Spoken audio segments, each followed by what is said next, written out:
sick Monday night and I forgot about that, so I don't have any other stuff with me. So, sorry, we're not doing any activities. We're just going to finish the last lecture, okay? So hang in there just for one more. So today we're going to talk some more about learning. How do we identify that learning has occurred rather than memorization or a practice effect, right? And the definition of learning is that there's processes going on in the brain that are associated with experience, okay? And that those practices lead to a relatively permanent change in the skill performance. So for example, if you think about riding a bicycle, right? Most children learn to ride a bicycle at some point when they're young. Many of them then do not ride bikes when they're young adults, but if you get on a bike as an older adult, you're not going to have forgotten how to ride the bike. You might be a little bit wobbly for a while you kind of get used to the feel of it again, but you don't forget, right? You can still ride the bicycle.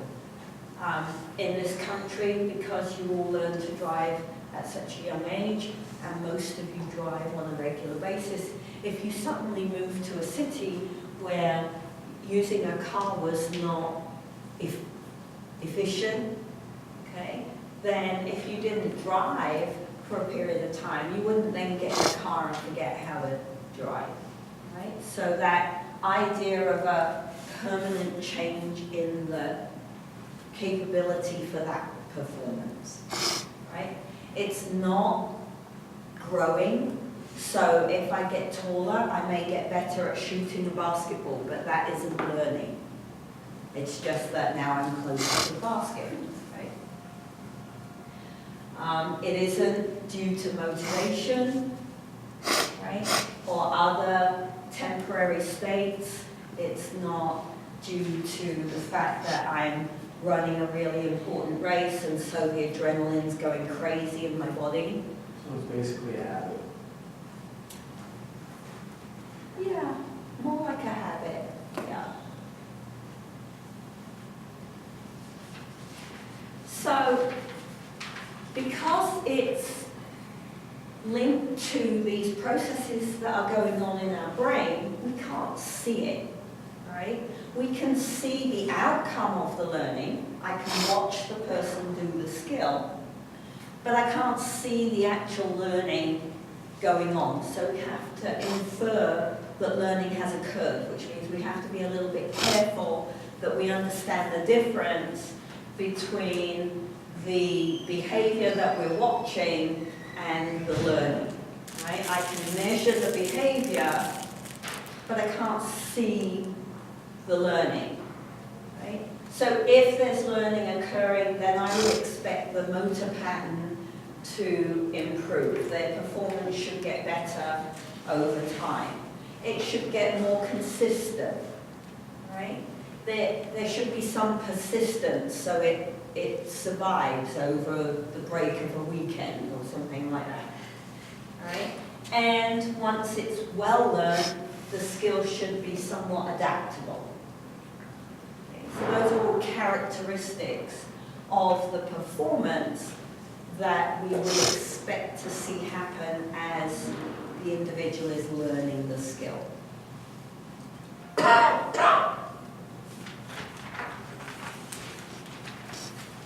So we have a couple of different ways of identifying learning. The first is very cumbersome, all right? I can literally measure the performance every time it's done, and I can plot that performance on a graph. So that's pretty time-consuming, and it takes a while to work out whether or not we are seeing learning or just practice. The other two ways are a little more efficient, right? We can use a retention test. So a retention test looks at how well the skill stands up over time, particularly if we take a break. So that break could be just the weekend, right? If I'm a PE teacher or coach and we're working on a new skill and I don't have access to my students or my athletes over the weekend, and then Monday we come back, what happened to the skill that we were working on the previous week, right? Or it could be the Christmas break or the summer break, right? Or it could be they got mono and they're gone for 6 months and then they come back, right? Transfer tests. We use transfer tests all the time. We don't call them transfer tests.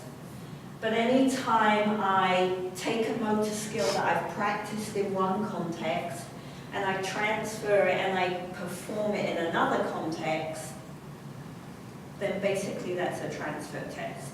And obviously when we're looking at sport, we do that all the time. We practice in one place and then we go play somewhere else. Transfer tests are particularly useful when we're looking at the more open type skills, skills where the environment is very variable for the skill. They're not quite as useful when we look at a closed skill because the environment doesn't change very much. The beam might move from my typical environment in my gym, and now I have to compete up on a podium at the Olympics and there's a lot more people and a lot more noise, but the beam is still the beam. It's the same height, it's the same width, right? It's probably a similar color, so my immediate environment doesn't change even though the space that I'm working on the beam might change.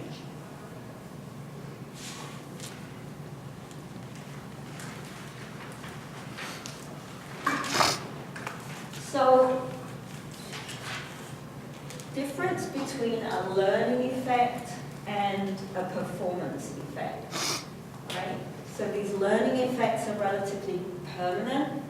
I expect to be able to see the skill over and over in the future. Performance effects are temporary, right? So we have to be able to separate those out. Right, so, for example, many personal bests, if we're looking at swimming, cycling, running, throwing, any event where we measure the performance. Right? Personal bests are typically, not always, but typically achieved in competition, right? Because the adrenaline and the motivation and just the whole atmosphere, the support of the crowd drives us to a personal best performance. When I go back to my training environment, can I recreate that personal best? Typically no, right? So that's a performance effect. That PB occurs because of everything that surrounds the competition. It's not a learning effect, because if it was learning, I could do it back in my training context. Okay? So I might run 2 seconds faster than I've ever run, but I can't repeat it when I go back to training. Right? So performance versus learning. And we can separate out these permanent from these temporary effects using our transfer and our retention. Right? So transfer tests are looking at the stability of the skill over time, and retention tests are looking at the persistence of the skill. Right? Ooh, let me go back. So, tell me if you can't see this, Brandon.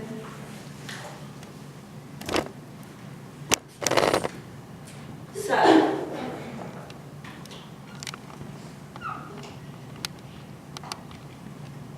let's look at a retention test. If this is performance on the y-axis, and this is time on the x-axis, right?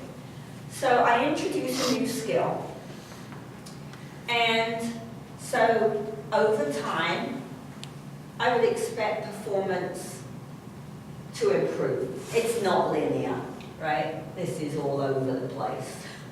But for ease, we'll draw it as a linear improvement in performance, okay? And then for some reason,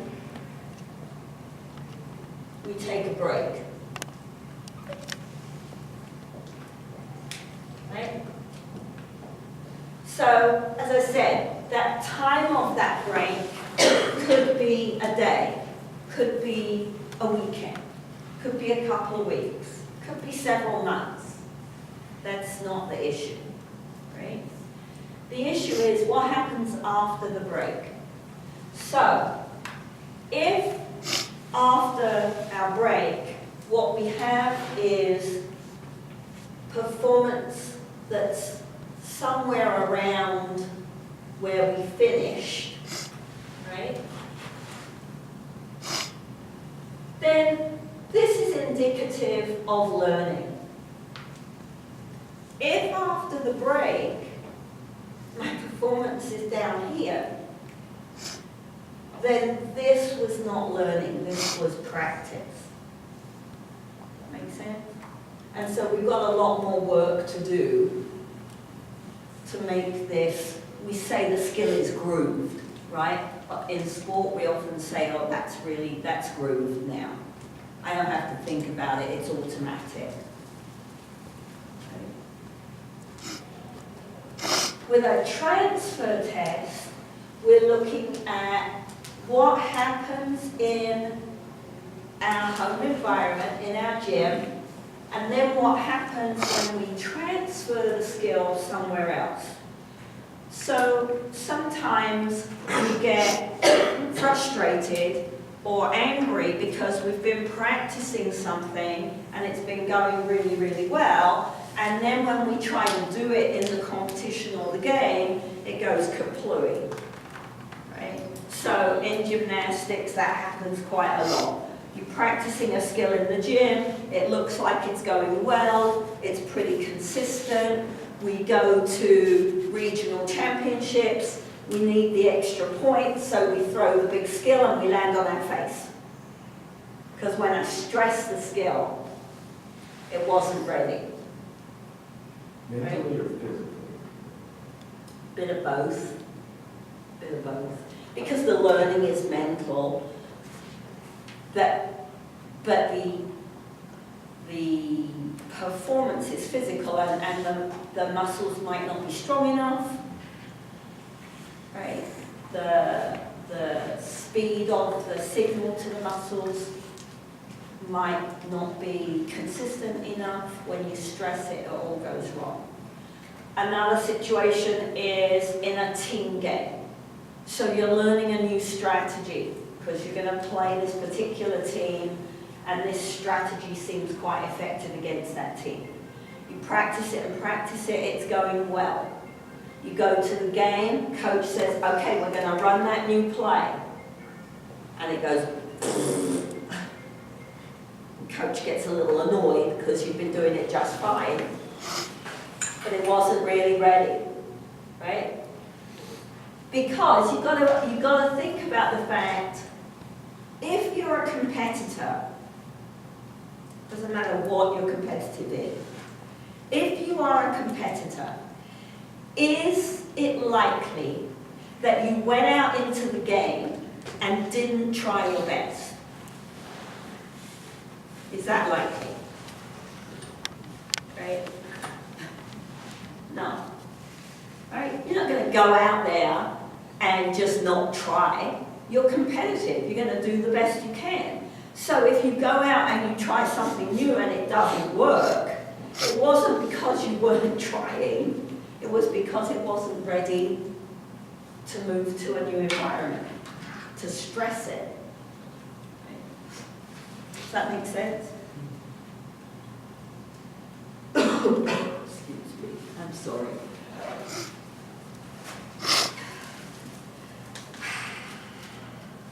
If I can breathe, I can talk better. So let's work on that. All right. Okay, so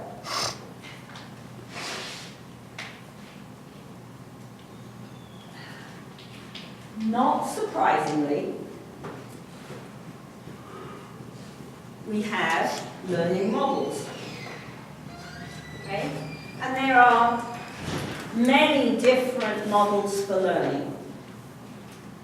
One of the most popular ones is pretty old, but it's still used a lot in the literature. There are many other different ones. Some of them have more than 3 stages. Okay? But this is one that you see a lot, and it's relatively simple because it's just got these 3 steps to it. Right? So the concept of stages of learning is that we see distinct performance changes from one phase of learning to the next phase of learning. Okay? So the performer changes as well as the skill changes. So we've looked quite a lot at stages of development of skills. We know that the skill changes as the person gets more practice with the skill. So now when we look at Fitts and Posner, we see that the learning has stages as well. Okay? So stage 1 is what they call cognitive. And cognitive is when the beginner is having to focus very closely on the problems that the skill presents, right? So I often use my horrible throwing technique, right? If I do not concentrate when I'm throwing, I will step ipsilateral, because that's as far as my learning has got, right? I am a stage 3 thrower. Unless I concentrate and I have to tell myself, don't forget to step with the other foot, right? That's a cognitive learner. Step 2 is associative. And so in step 2, the person is transitioning away from having to pay quite so much attention to what their body is doing. And as they get better and better, they're able to start paying attention to some cues that are going on in the environment. And then step 3 is exactly what it sounds like: autonomous, automatic. This is the point where if I have enough practice, and if I've got the abilities that feed into that skill, then I can get to the point where the skill becomes automatic. I don't really have to think about it. The skill just happens, and I can pay attention to everything else that's going on. Right? As with our stages of development in our skill, we talk about these steps as 3 independent steps, but really they're on a continuum. All right? So when we're transitioning from a cognitive learner to an autonomous learner, you might see a lot of variability as they wobble backwards and forwards until they move definitively into the autonomous stage. Right? So we see this blending from one stage to another and some overlap.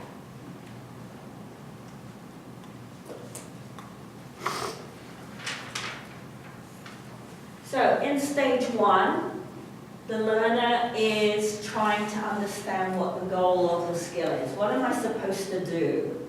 What is the skill supposed to look like? What's it meant to be able to do? All right? And so in their brain, the brain is building a map of understanding, a cognitive map, to create a strategy for making this skill happen.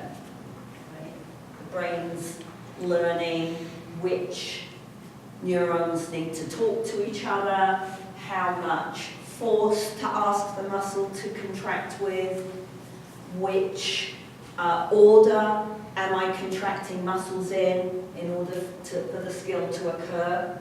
So we see very variable performance. They'll try it one time, doesn't look too bad. The next time it looks ghastly, right? Lots of gross errors, so lots of big errors in the skill, easy things to identify that need changing. Okay? And as I said before, a lot of conscious attention to the execution, and often they have to have visual control of the skill. So if you think about someone learning to play the guitar, right, then they've got to actually watch their fingers on the frets. They can't just play like someone who's really good at playing the guitar, right?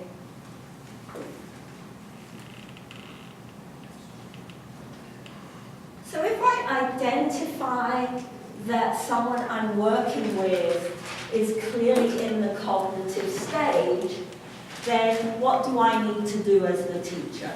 All right, what's my role?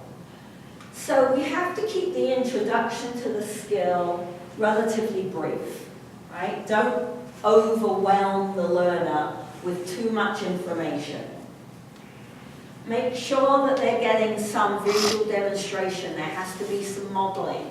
So if you can't model the skill, then you need to get another student or athlete or find some video so that they've got that visual model to try to copy. All right? And explain the big picture of the skill. Keep it relatively simple.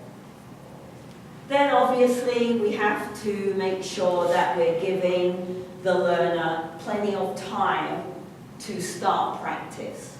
All right? We can't introduce a skill, give them 5 minutes, and then shove them on to something else. We've got to give them plenty of time. And the feedback that we give them should be aimed at correcting the big errors. And usually you're only going to give feedback on 1 or possibly 2 errors. Pick the biggest and get those sorted out first. Right? So this can last moments, right? If you've got someone who's got plenty of those movement abilities for the skill you're teaching them, they may just get it, right? And shift out of that cognitive stage, or at least shift to the transition quite quickly. Or you can have someone like me who's there for years, right? And they never really kind of get the skill. In stage 2, our role as a teacher changes a little bit, because now the person can do the skill, right?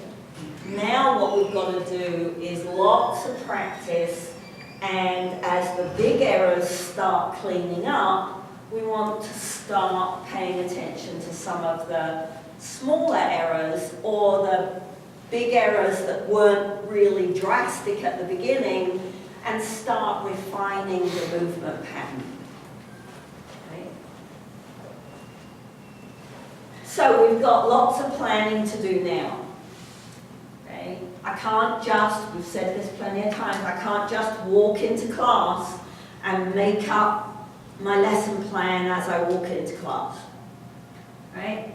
I have to plan an effective learning strategy, right? We've got to plan a developmentally appropriate progression for the skill so that this person can keep moving along. Okay. If we do our job right, with the practice setup and the feedback that we're giving them, then that knowledge of the skill, that cognitive map, will develop and become stronger and it will be more reliable than it was previously. So as the cognitive map becomes stronger, the amount of cognitive activity, attention that I have to pay to the skill reduces.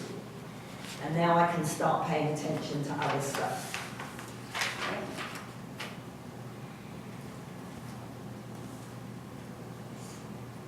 So someone who is a stage 2 learner is going to be able to not have to concentrate so hard on where their feet are going.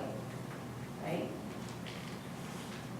Gradually, the movement is going to become more predictable, less variable, and when something goes wrong, again, if I do my job right as the teacher, the learner should be able to start to identify the errors they're making for themselves.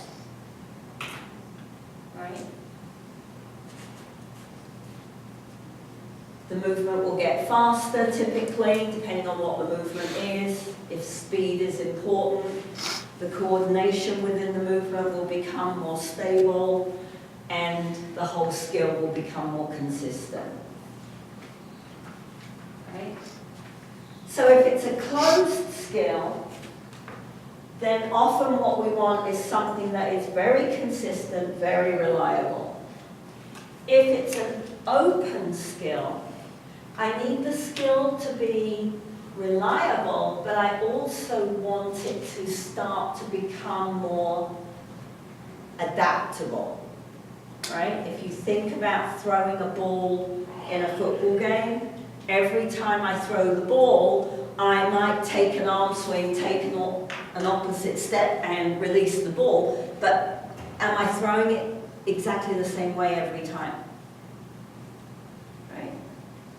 I'm throwing it in a different direction, I may have to throw it short, I may have to throw it long. Every time I throw it, it needs to adapt to be something different. Right? So whether it's a closed or an open skill, will dictate what I expect as the teacher for that skill to do as this person moves through stage 2. So the performance should be much better, still improving. I wouldn't necessarily say it's proficient, but this is someone who's getting pretty good at the skill.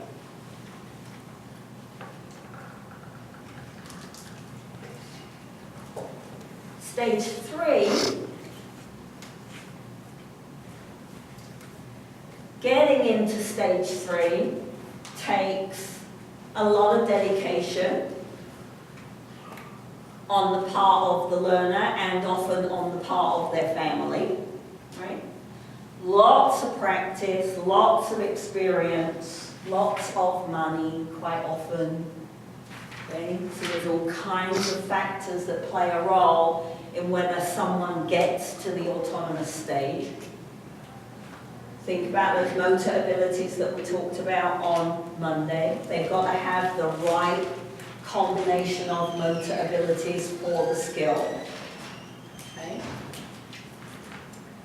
If we get here, now you have an individual who understands this skill very, very well.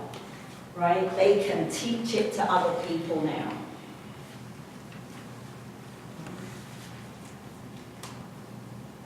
The sequence of the movement, the motor pattern, is becoming more and more automatic.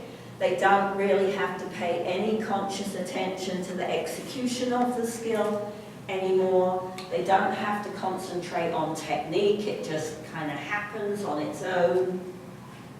Right? And now we can devote attention to other stimuli. Right? So if I'm playing in an open game, I can start to watch and see where the players on the other team are standing, right? Or where they're moving to. If I'm in a closed sport, I start to be able to tweak the skill at the last moment because I feel something's wrong. So my job now as the teacher of this person who is a highly skilled learner changes quite dramatically because they can correct things for themselves. So they don't need a lot of feedback from me on what is going wrong. Right? So that's not my job. My job becomes maintaining that skill level for them. So I have to set up good practice that allows them to maintain the skill that they've earned. And possibly even larger, my other role becomes the motivator. Because if I have to go to the gym and do the same thing every single day for the next 10 years, it's a little hard to kind of get up and get going in the morning. Right? So what is it about going that motivates me to go? Right? What does the teacher or the coach do that makes me want to be there and makes me want to practice the same thing I practiced yesterday? Okay? Particularly if it's a closed skill and you are literally doing exactly the same thing you did yesterday. Right? So now I have to be the motivator to get my student, my learner, my athlete to want to continue practicing. So what happens when the coach is never there? Are they even doing their job? I don't think so. That would be my opinion. But, I mean, never there, they're not doing their job. Not always there. Remember this. Half is not doing their job. Because remember that this person can correct themselves. Or if you are training with teammates, you should be able to correct each other. Right? But they have to build that environment for that to happen. Yes. And they're responsible for maintaining the environment. You're not. You're responsible for turning up and training. Right? They're responsible for creating a training environment, in my opinion. Okay. But I get a little heated under the collar about coaches that don't do their job. Right? Because if it wasn't for us, they wouldn't even have a job. Right. And the coach that sits down and goes, do it properly. What the heck does that mean? Do it properly? What, you don't think I was trying? Right? That lazy coaches, lazy PE teachers, right? Who sit in the bleachers and read the paper while PE is going on. Because they put the balls out so the kids can just do PE on their own. I'll just sit here and catch up on the news. Right? It's not acceptable. It's not acceptable in the classroom. I feel the same way about teachers on campus who walk in, sit down, and talk to you for the whole class. Right? That's exactly the same situation to me. That is lazy. That's not good teaching. It's not motivating. Why would you even pay attention? Right? And part of my craziness when I'm jumping around up here is if I'm moving, it catches your attention and it pulls you back to what I'm saying. Okay? Hopefully. Doesn't always work, but sometimes it works.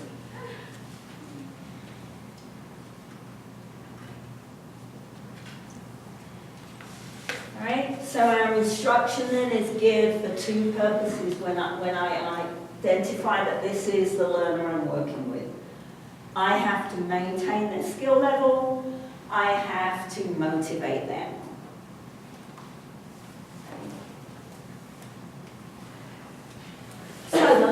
little piece, I think this is the last little piece,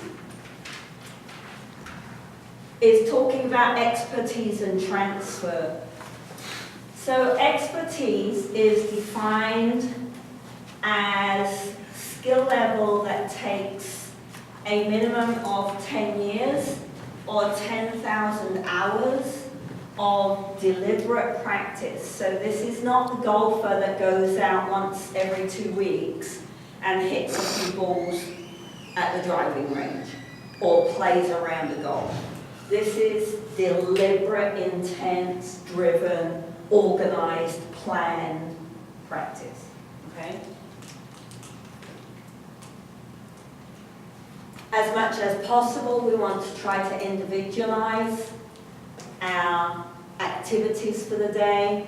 So the nice thing about the Mastery Climate on the playground is that if we set up different levels of challenge, then the children can pick the level that is appropriate for them. Right? So today on the obstacle course, Elliot was trying to do the difficult line of turtle cones.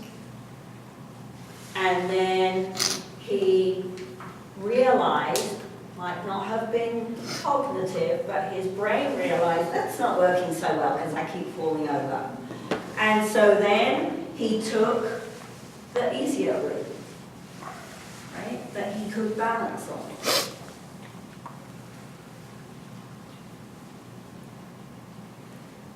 Expertise, though, seems obvious, but sometimes people forget that expertise is domain specific. Just because I'm brilliant at tennis does not mean I'm going to be good at golf. Just because I'm brilliant at soccer doesn't mean I'm going to be good at American football. Right? So what we find is that actually there's not as much transfer often from one field of expertise to another as we might expect, particularly if they don't have very much experience in the other field, right? So, for example, we have 3 different types of transfer between skills. So, and one of them is a little bit duh, but we have positive transfer occurs when my previous experience underpins and facilitates performance in a new skill, right? Or in a new context. So I would hope for positive transfer on my transfer test, right? I might get positive transfer possibly initially between a tennis forehand and a racquetball forehand because they have some similar characteristics. If you play at a very high level, they can mess each other up quite a lot, right? And so we can actually get negative transfer between skills. Oh, my pen is running out. Right? Negative transfer occurs when my previous experience hinders or interferes with my performance on the new skill. Right? So if I'm going to do a tennis forehand and a badminton forehand, I don't want to do those 2 things in the same lesson plan because they're actually very different. Right? Because a badminton forehand has to deal with a shuttlecock. The flight of a shuttlecock is very different to the flight of a tennis ball. Right? The difference between a badminton racket and a tennis racket is even larger than the difference between a racquetball racket and a tennis racket. Right? So now I start to see something that might interfere with me learning a badminton forehand. And then the third one is the kind of the third one is zero transfer. Right? And that's when my previous experience doesn't have any influence at all on the new skill that I'm trying. So learning to swim doesn't interfere with learning to drive. Right? Because there's no similarity between those two skills. So that one's a little daft, but you do quite often see it. Okay. So this idea of transfer actually plays a big role in something like athletic training, right? Because when you do your rehab, they're trying to create a rehab practice that will positively transfer into your training drills and practice, right? If they come up and they're working on something that transfers negatively, you're going to have a problem.